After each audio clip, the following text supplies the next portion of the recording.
Hmm. Hello and welcome to Fuller Life Concepts webinar and workshop series. We hold these monthly on a regular basis, and we bring various topics to provide the community information, resources, as well as access to quality mental health professionals. So sit back and relax. Today we have a presentation by Cristionne Barbarin around ACES, and here she is. Hello, everyone. Thank you so much for joining us. Today, I'm going to be discussing ACES, which is Adverse Childhood Experiences. If you did join us or see our recording that we had back in November, where we discussed the effects of childhood trauma, this is kind of that was kind of a segue into adverse childhood experiences. So I'll be referencing back to that a little bit, and you'll be able to kind of see the connections and how different programs and how our government is kind of handling what we've now learned about trauma in childhood. So again, my name is Cristionne Barbarin. I am an MSW, Master's of Social Work. I graduated from Cal State Long Beach, have my undergrad in psychology, and again, my master's in social work. So I do have some history of working with children. I did ABA therapy, which is like, therapy working with children who are on the spectrum, some mentoring, counseling with elementary school age kids on site. And I'm currently working with Fuller Life Concepts, and I'm also an emergency room social worker, which is wild, working with people who have history of substance use and elder child abuse and severe mental illnesses. So a few things about Fuller Life. Fuller Life Concepts' mission is to remove barriers to high quality health and wellness services and improve the lives of women and children and their relationships with themselves and with others. So some of the things that we offer, of course, right now, because of the pandemic, we're still doing telehealth sessions. We do individual, family, couples. We focus on anxiety and depression. Our providers are trained in various different techniques working with children and adolescents. We accept private pay and some insurances, but we also work with victims of crime, which is like an outside program if you have been a victim of crime. So you can go through that route. We provide free consultations, 30-minute consultations. So if you do find yourself in a situation which you would like to seek out some services from us, that's always available to you if you're interested to kind of get an idea of what services would look like for you. Okay, so quick trauma recap. Again, I said I'm going to be referring back to our presentation from November, which we did discuss trauma in childhood. So according to Merriam-Webster's dictionary definition, trauma is a very difficult or unpleasant experience that causes someone to have mental or emotional problems, usually for a really long time. And so some of these traumatic experiences that are experienced by children include sexual, mental, physical, emotional abuse, exposure to frequent verbal, physical altercations, in the home, typically between, parents or siblings, other family members in the home, substance use in the home, neglect, gang violence or incarceration of a parent or family member, or it could be sudden death of a loved one or divorced parents, things like that are typically some of the traumatic experiences that children have. So what are adverse childhood experiences? So there was a study that was conducted, and we'll go a little bit further into kind of what that study entails. But they took some of these different traumatic experiences and they kind of categorized them, and they looked into the effects that they have on physical health and on behavioral behavioral health when children grow to be older. And so again, some of these things that we have mentioned already, when it comes to like the physical, emotional abuse that children experience. So we'll see some of what it looks like little repeats of things that we've already mentioned, but they have broken down some of these specific traumatic experiences into a couple different categories. So adverse childhood experiences, the CDC and Kaiser conducted a study between 1995 and 1997 that asked approximately 17,000 adults about potentially traumatic events that occurred in their childhood. So childhood meaning they were at the time of the event under the age of 18. So there are 3 types of events: abuse, neglect, and household dysfunction. In the next couple slides, you'll see more diagram or a picture of what that looks like. Within that sample, 2/3 identified 1 event occurred in their childhood, and 1 in 5 identified 3 or more events that occurred in their childhood. So the study found that ACEs are linked to higher likelihood of negative health outcomes and behavior problems later in life. And so again, we'll go into detail about that a little bit later. But it includes, just a decrease in the health, like your health and different links to maybe heart disease or diabetes, things like that. And then behavior problems, maybe not being able to focus or getting into trouble when they get older, things like that. Okay, so here's a more clear view of what they mean. So abuse, neglect, and household dysfunction. Abuse includes physical, emotional, and sexual abuse against the child. Neglect can be physical or emotional. So physical neglect looks more like, the child is being left at home and no one's there. They're not being fed or bathed or clothed, things like that.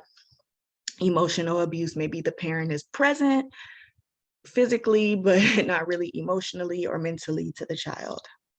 Household dysfunction includes mental illness in the home, which is one thing that I don't think that we touched on back in November, but that's often a parent that maybe struggle with bipolar disorder or schizophrenia, things like that, and it's not really being managed, and there's a huge, effect in the household with somebody who doesn't have control over their mental health, or they're not taking care of their mental health, so it's affecting the child. Mother treated violently, so that can look like domestic violence in the home. An incarcerated relative, so we did speak about that. Sometimes one of the parents has been incarcerated. Sometimes the child is a witness to the parent being arrested, things like that, and then visits that they have to go on, or parent just not being present in the home, period, because they're incarcerated. Substance abuse, similar to the mental illness. So what are the behaviors that come along with the substance abuse? Maybe the parent is not home, or maybe they're more violent at home, or maybe there's they're neglecting the child because of their the addiction that they're struggling with. Then we have divorce. So we talked about that as well, how the child is experiencing trauma because their parents are no longer together, which unfortunately is something that is all too common right now, but they have identified that is a struggle and considered a traumatic event for a child.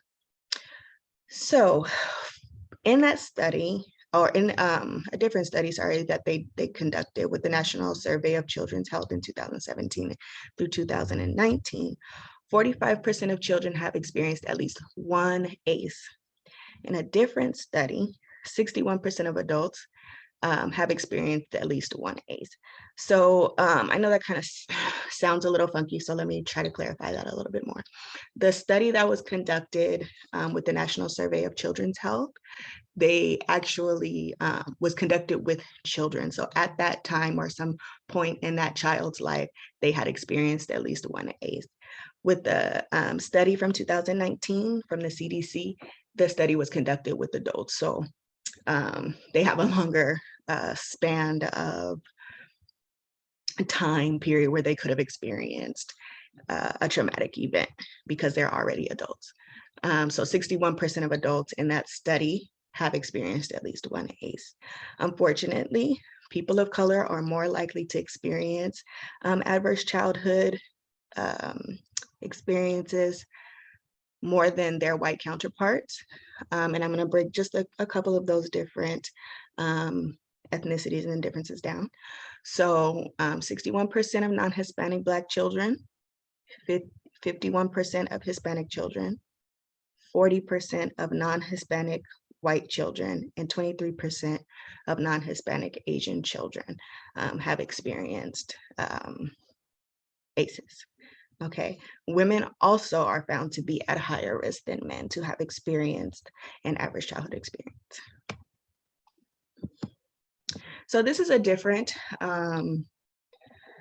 diagram that includes some community or, excuse me, environmental factors that also could play part into ACEs. So at the top part, you know, they have the tree. And again, some of these things are a little bit repetitive that we've spoken about already. So, you know, domestic violence, the substance abuse, divorce, incarceration, mental illness. They did add like homelessness and the maternal depression, which kind of is part of mental illness. But at the root, under here at the bottom, they show that some of the things that are happening in the community can also affect, you know, the child's, you know, mental health and their susceptibility to some of these effects, you know, of ACEs. So we have poverty, you know, children who are living below the poverty line, things that they struggle with, discrimination. So we already talked about how people of color do experience ACEs at a higher rate. And some of that can contribute, you know, to what they experience in their community and being treated differently. Community disruption, lack of opportunity and economic mobility, social economic status, you know, poor housing and poor housing quality and affordability, and violence that they see in the neighborhood are also things that can contribute to the community. Uh-oh, did I skip something? Okay. So the next thing that we're going to discuss is toxic stress. And this is kind of something that goes hand in hand with ACEs. It's kind of like what is happening to the child when they are experiencing these things and why we're seeing, you know, behavioral and physical health declines because of this immense amount of stress that they're under. Okay, so toxic stress, as most experience identified in ACEs, are chronic issues which lead to chronic stress response. So toxic stress is defined as a prolonged and excessive activation of the stress response system. Occasional stress is normal for any individual. So, you know, if you got a test or, you know, if you have a presentation for work, things like that are a little bit, you know, they're normal. We all experience stress to a normal degree, but this toxic stress is consistent and it's chronic, right? So chronic stress can lead to damage of the body and of the brain. So children are particularly more susceptible to consequences of chronic stress as their brains and bodies are still developing, right? So we know that, you know, even up until the age of 21, your brain is still developing. And when that chronic stress is added, you know, it is basically forming your brain and your function. And that chronic stress is what eventually leads to some of the negative consequences of ACEs. So Here are some of the physical consequences that were found in the study to be linked to ACEs. So ACEs has been linked to poor health outcomes such as obesity, diabetes, autoimmune disease, heart disease, and substance use, which substance use is kind of both behavioral and physical, as we know that it starts out as like, kind of a compensation maybe for things that people are going through. They use it to cope, but in turn, it develops into a physical dependency that people have, and it makes them sick when they don't have their drug, or, the results of them using drugs causes other health issues. So we have mental and behavioral consequences, and this could look like poor performance in school, risky behaviors, mental illness such as depression, and suicide. Repeated behaviors such as physical, verbal abuse to their own children, or re-victimized in other relationships. So basically, this is saying that a lot of the times when children have experienced neglect or abuse while they're coming up, they repeat those patterns, and that's unfortunate, but we see that a lot when people are, abuse themselves and they go and they abuse others, or because those actions are so familiar to them, if they were abused in childhood, then they often end up with maybe other people, in their adult relationships who abuse them, who take advantage of them because they've experienced it before in their childhood. Other issues include long-lasting problems with their attention span, with behavior, and decision-making if there's not an early intervention with these different traumatic experiences. Okay. What is being done? So right now, I feel like even though this study was done in the late 90s, we're just kind of starting to see the action kind of being put into play a little bit more regularly. So what some of the pediatric physicians and school-based mental health providers are doing are screening for ACEs.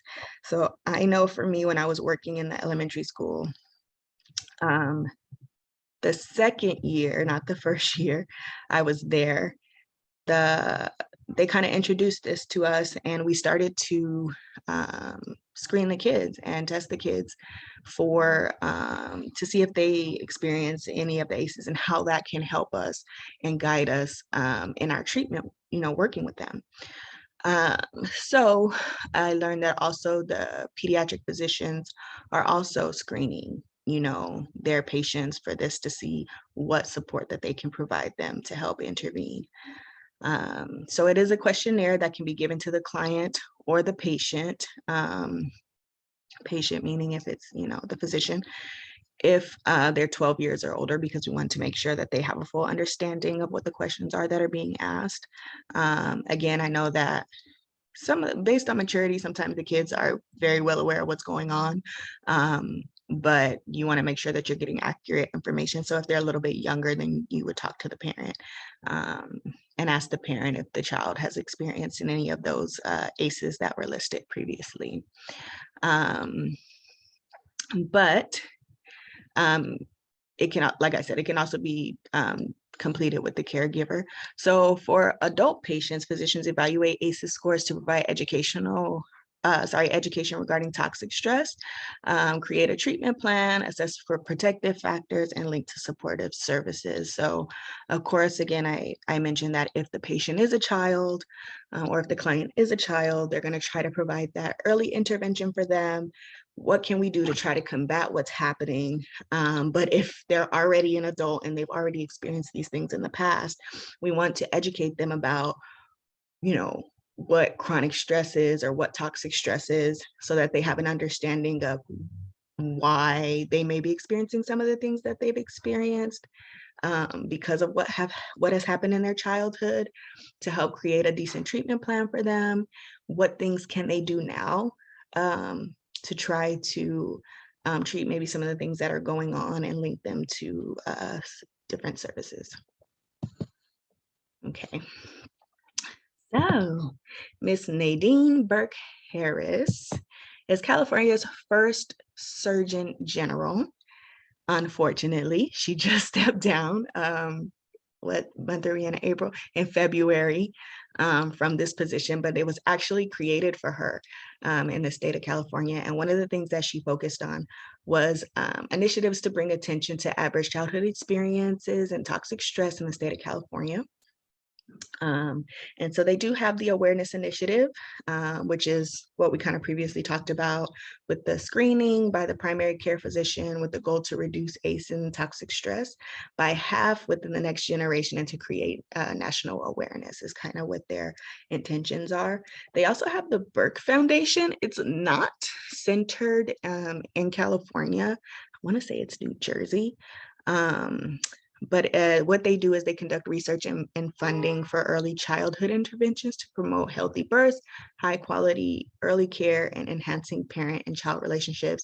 So those are more like, you know, what we talked about before as far as if they are your patient or your client is still a child, how do we intervene to kind of combat some of those adverse childhood experiences and that toxic stress. And this is her, so we're gonna watch her TED Talk. So some of the things might be a little bit repetitive because she's explaining them, but we are gonna see what she has to say about ACES. So give me 1 second.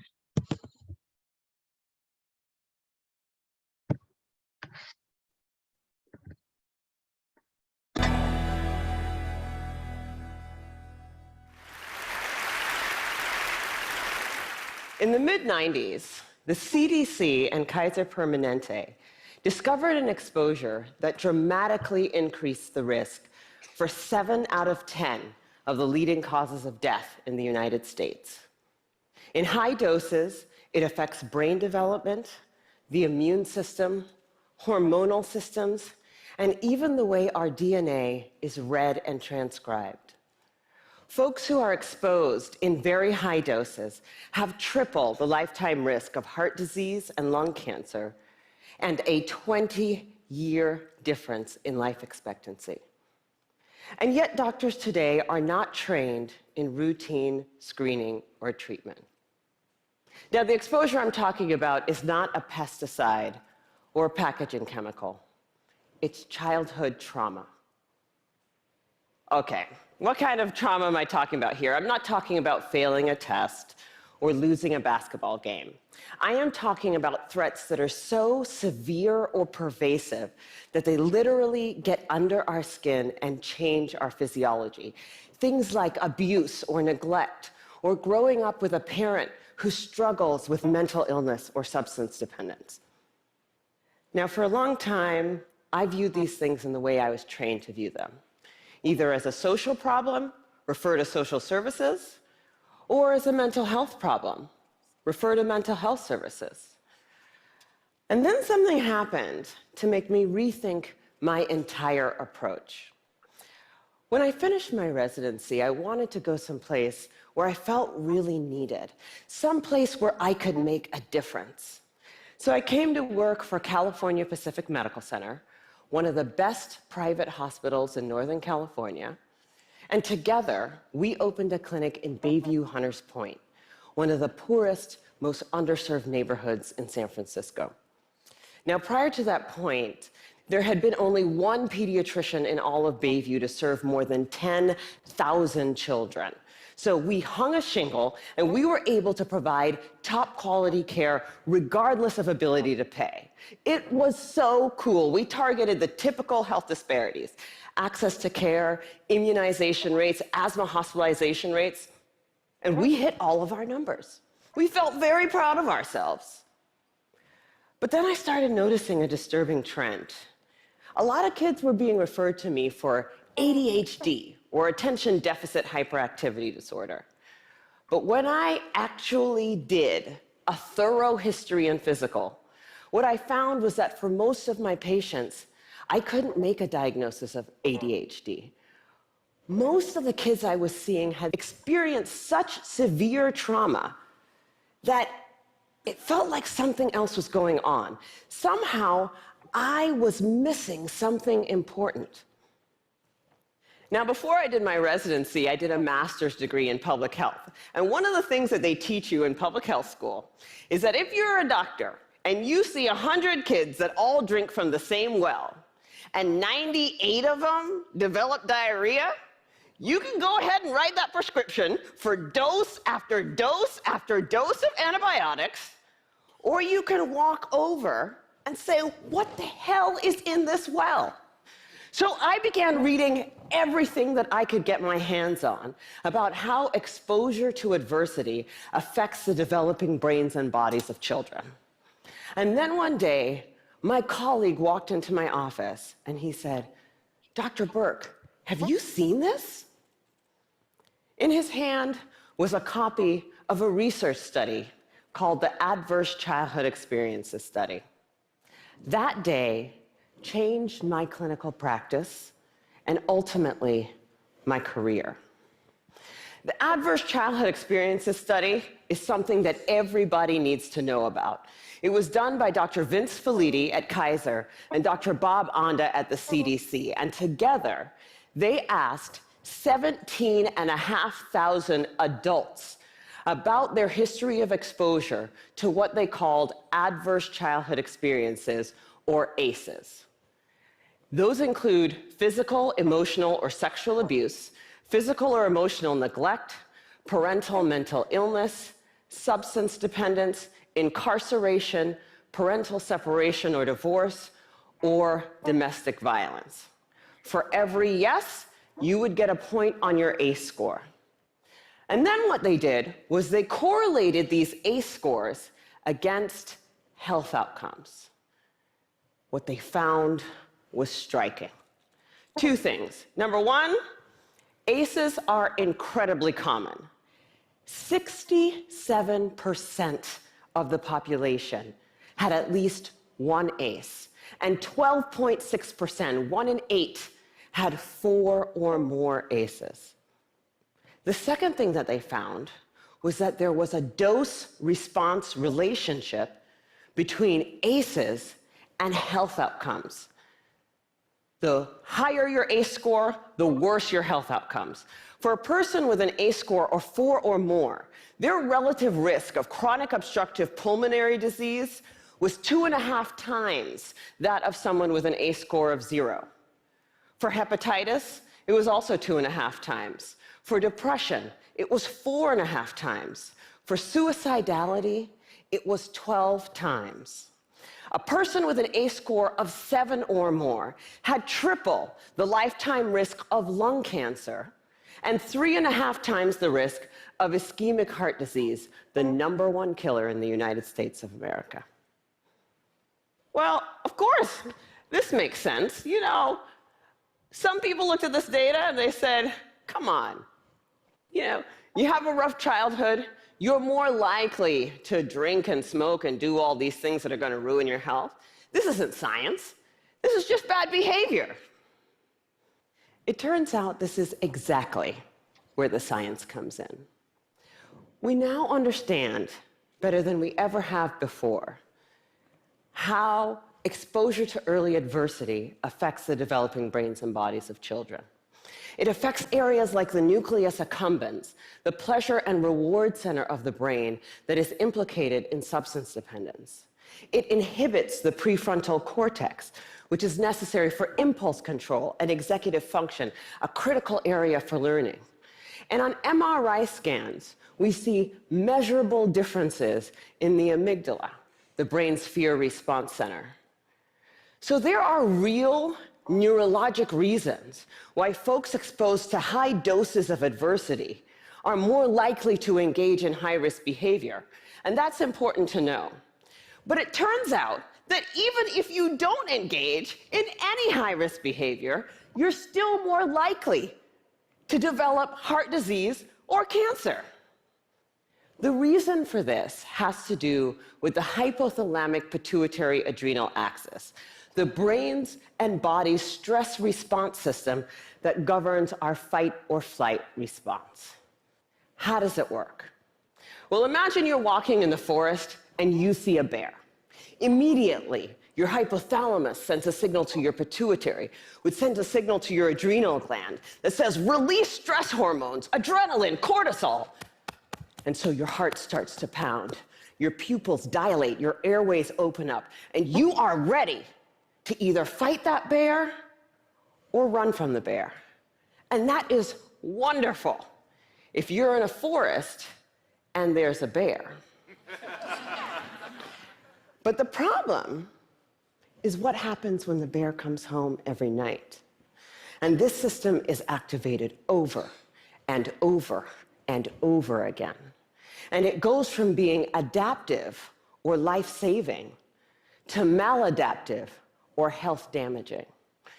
Children are especially sensitive to this repeated stress activation because their brains and bodies are just developing. High doses of adversity not only affect brain structure and function, they affect the developing immune system, developing hormonal systems, and even the way our DNA is read and transcribed. So for me, this information threw my old training out the window, because when we understand the mechanism of a disease, when we know not only which pathways are disrupted, but how, then as doctors, it is our job to use this science for prevention and treatment. That's what we do. So in San Francisco, we created the Center for Youth Wellness to prevent, screen, and heal the impacts of ACEs and toxic stress. We started simply with routine screening of every one of our kids at their regular physical, because I know that if my patient has an ACE score of 4, she's 2.5 times as likely to develop hepatitis or COPD. She's 4.5 times as likely to become depressed, and she's 12 times as likely to attempt to take her own life as my patient with 0 ACEs. I know that when she's in my exam room. For our patients who do screen positive, we have a multidisciplinary treatment team that works to reduce the dose of adversity and treat symptoms using best practices, including home visits, care coordination, mental health care, nutrition, holistic interventions, and yes, medication when necessary.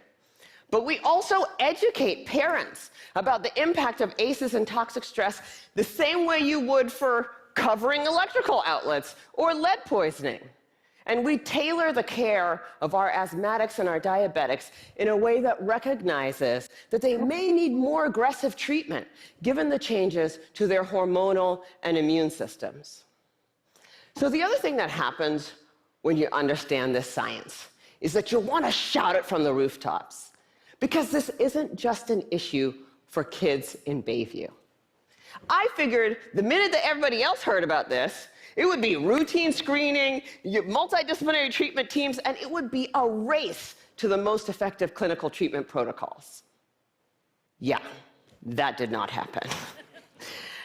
And that was a huge learning for me. What I had thought of as simply best clinical practice, I now understand to be a movement. In the words of Dr. Robert Block, the former president of the American Academy of Pediatrics, adverse childhood experiences are the single greatest unaddressed public health threat facing our nation today. And for a lot of people, that's a terrifying prospect. The scope and scale of the problem seems so large that it feels overwhelming to think about how we might approach it. But for me, that's actually where the hope lies. Because when we have the right framework, when we recognize this to be a public health crisis, then we can begin to use the right toolkit to come up with solutions. From tobacco to lead poisoning to HIV/AIDS, the United States actually has quite a strong track record with addressing public health problems.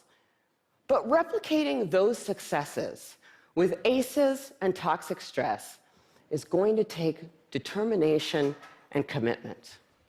And when I look at what our nation's response has been so far, I wonder, why haven't we taken this more seriously? You know, at first, I thought that we marginalized the issue because it doesn't apply to us, right? That's an issue for those kids in those neighborhoods, which is weird because the data doesn't bear that out. The original ACES study was done in a population that was 70% Caucasian, 70% college educated. But then, the more I talk to folks, I'm beginning to think that maybe I had it completely backwards. If I were to ask how many people in this room grew up with a family member who suffered from mental illness, I bet a few hands would go up. And then if I were to ask how many folks had a parent who maybe drank too much, or who really believed that if you spare the rod, you spoil the child, I bet a few more hands would go up. Even in this room, this is an issue that touches many of us. And I'm beginning to believe that we marginalize the issue because it does apply to us. Maybe it's easier to see in other zip codes because we don't want to look at it. We'd rather be sick. Fortunately, scientific advances and, frankly, economic realities make that option less viable every day. The science is clear. Early adversity dramatically affects health across the lifetime. Today, we are beginning to understand how to interrupt the progression from early adversity to disease and early death. And 30 years from now, the child who has a high ACE score and whose behavioral symptoms go unrecognized, whose asthma management is not connected, and who goes on to develop high blood pressure and early heart disease or cancer will be just as anomalous as a 6-month mortality from HIV/AIDS. People will look at that situation and say, what the heck happened there? This is treatable. This is beatable.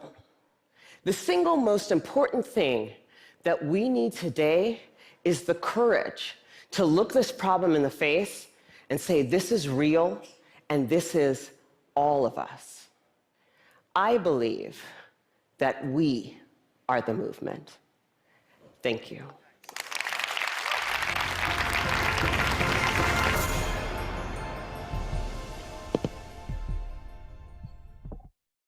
Pale, what? All right. Okay. I lost my video, but Kim, can you still hear me? Yes. Okay. So that's okay. I'll just continue since we're already towards the end. So I love that video. It gives so much information, and I really loved how she pointed out how sometimes we see issues and we won't look at, ourselves and those issues, and we'll see like, oh, that's somebody else's, problem, or those are things that happen to other people, but unfortunately it's very common in most of our households. So let's see. Uh-oh. No. So how do we combat ACEs? With children, early intervention, like we talked about, is the most important way to combat ACEs, right? And how we kind of saw in the previous studies that we spoke about, we see that kind of the longer you allow time to pass, the adults, when their study is conducted, they experience more, or more of them have an adverse childhood experience, versus when you're interviewing children, they seem to have, a little bit less. So it's going to be important to start that early intervention, right? But it's important to create a safe home environment if that is possible. developing healthy relationships with other adults.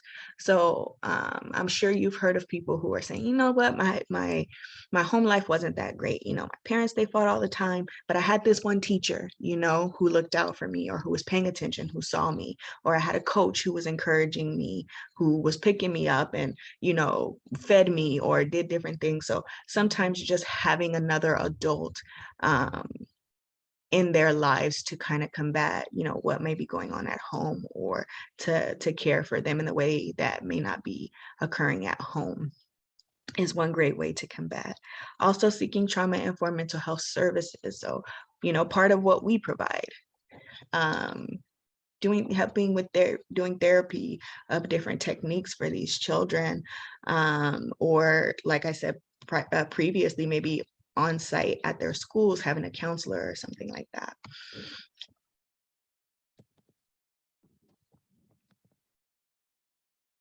Okay, and then with adults, again, although some of the effects may already be present with adults, you know, they start to see that they're having some of these health issues, but it's still important for adults to take steps towards healing, you know. So engage in stress reducing activities, stress management, whether that looks like, you know, meditation or exercise. Maintaining a healthy lifestyle, including regular medical follow-ups, because we know that a lot of people neglect just their routine checkups, and they're so important. And they're so important to catching some of these health issues that may be occurring. And then again, with how the medical system is trying to at least catch up with some of these ACEs. So hopefully some of these screenings may occur, and they may be able to connect some of these adults to some services, right? And seeking mental health treatment. So the same thing, going to therapy, you know, having a counselor, having a life coach, things like that, to help, you know, process through some of the traumas that they have experienced, so that they know how to deal, you know, in the future with some of the things that happen to them in their childhood, or, you know, behaviors that they've developed because of what has happened to them in their childhood. So the main goal is to eliminate ACEs through preventative programs that change social norms to support parents, enhancing parenting skills, and to promote healthy child development, lessening harms, and preventing future risks. All right. So again, if you, or, you know, the child that you're caring for, or your own, you know, child has experienced any of these things, and you feel like you need some assistance, some further assistance, we are totally here for you. We are trained to help you process through these traumas, and we want to make sure that we're helping with preventative measures, and we're helping, you know, through some of the effects that these traumatic experiences can have on you, or somebody else that you know. So again, we provide free consultations with our staff, usually about 30 minutes. They are confidential to you or to someone that you know. So please, you can call this information. You can call 323-334-0064, or you can email us at fullerlifeconcepts@gmail.com, and kind of start that process to see how we can service you. All right. Thank you, Again. Chris. We do have a few questions. Are you open to that? Yeah. Okay. So at the beginning, it talked about the different cultural responses to adverse childhood experiences, right? We had the Black, the Hispanic, Latina, Asian. Were there any studies on multicultural children, and is that a difference? Multicultural children, as far as them being like more than one culture, biracial, Yes. or something like Yes. that? Oh, you know what? I'm not sure. I'm not sure. I can check up on that though. I didn't even think about that. Well, But the reason it came up was because I was thinking about that. I think when you're a person of color in general, there's already challenges, which you talked about, right? Discrimination, et cetera, and pressures.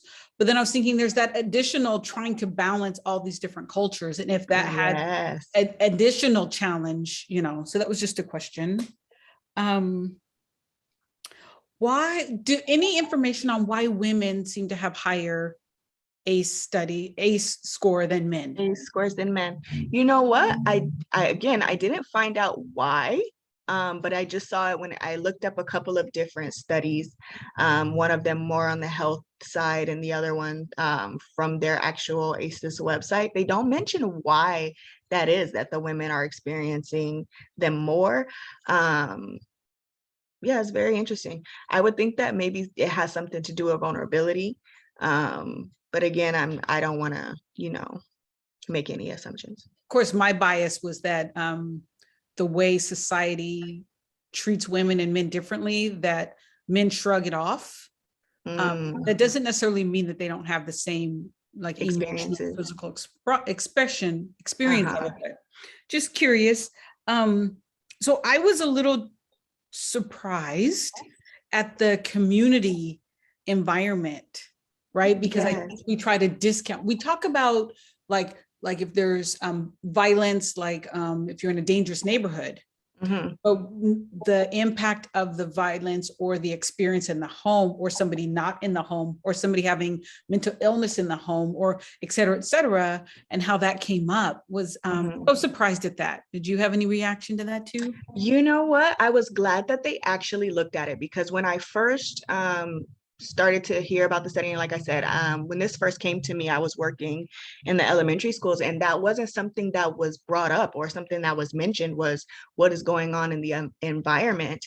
And the interesting thing is that I worked at two different schools in the same city, and one of the schools actually was like in a little bit rougher area in the city than the other school, and you can totally tell the difference between the kids' behaviors. And so what it brings up for me is that if you are like gang violence, right? Like if you are in a situation where walking home from school, it could be potentially dangerous to you every single day. How is that different than you going into your home?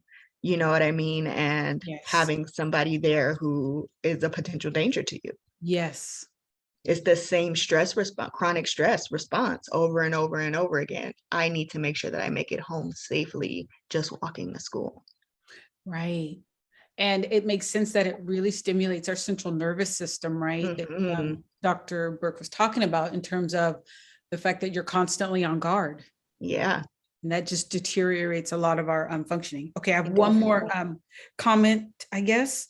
And that was Yes. at the end of her discussion, Dr. Nadine Burke Harris. Mhm. One of the things that came up for me and that I even wrote down, it was that, is it true that we would rather be unhappy than Mm. go through the struggle to feel and heal? I I love, and you know what? That's what I mentioned at the end because it is so hard to look at ourselves sometimes. And it's so easy for us to dismiss our own trauma and be like, ah, yeah, but it wasn't that bad. Or, oh, yeah, but I got through it. I'm still functioning. I'm still, it's like just that avoidance. And it's like, yeah, but it still affects us. It still affects us, and we have to be able to look at it, and we have to be able to look at the ugliness and look at how it's affecting us and how can we do better and how can we better ourselves, because at the end of the day, like they said before, yeah, we may be repeating behaviors, we may be, you know putting ourselves in the same situation as adults, all those types of things. And so it's really interesting, and we're like that with a lot of things. Yes, we are. I mean, I can just think superficially about myself, and that is I am lactose intolerant, Mm, but I have a strong desire, to eat cheese. to eat, yeah. And so knowing that there's going to be a reaction, is it that so am I willing to have that unpleasant physical response Hmm. because I want to have that little bit of like pleasure? Yeah. It's just, I mean, and that's just superficially. I mean, we can go into greater detail around, the kinds of foods that we consume that we already know are going to get us sick and that are going to cause us to have increase in blood pressure, hypertension, Uh-huh. Uh-huh. cholesterol, diet, and we still consume Well, I them. want to think about it. Yeah. We don't want to think about I'll it. worry It just about tastes that good. later. But my taste buds right now are happy. So it's an interesting concept to constantly be reminded of, that Yeah, we are a reflection of our history, our environment, but also our choices we're making currently. definitely. Definitely. I like that correlation. Right. Thank you so much for this presentation. Like I said, I took down notes because it caused me to have different thoughts and questions and reactions. And we plan to share this with as many people as possible to really stimulate more conversation, because without Yes. having the conversations, how do we begin to provide higher quality treatment that's well-deserved? Yes. And it's so sad that, like she said, it wasn't taken off as fast as what was expected, but it's such a huge issue, and it has an effect on so many people, and you would think that people would jump on it, but they're not. So I feel like it is our responsibility as mental health providers to put the information out there and to spread the word as much as possible. Yeah. Well, thank you so much, Chris. My pleasure.